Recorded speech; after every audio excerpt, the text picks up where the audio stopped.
بسم اللہ الرحمن الرحیم۔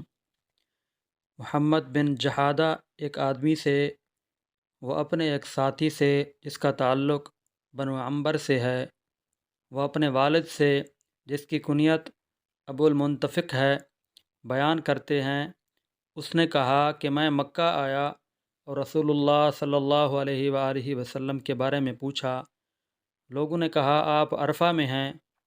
میں آپ کے پاس آیا اور آپ کے قریب ہونے کی کوشش کی تو لوگوں نے مجھے روک لیا۔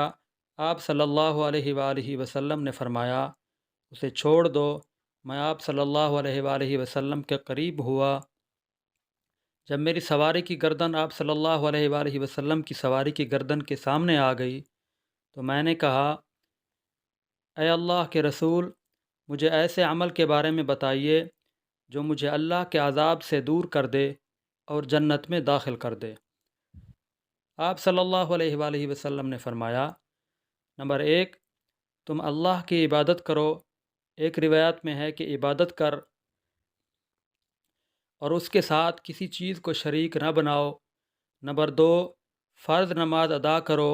نمبر 3، فرض زکوٰۃ ادا کرو۔ نمبر 4، رمضان کے روزے رکھو۔ نمبر 5، حج اور عمرہ کرو۔ نمبر 6، اور دیکھو کہ تم لوگوں کے کس رویے کو پسند کرتے ہو تو ان کے ساتھ بھی ایسا ہی برتاؤ کرو، اور ان کے جس طرز عمل کو تم اپنے حق میں ناپسند کرتے ہو ان کے ساتھ بھی ویسا طرز عمل نہ کرو۔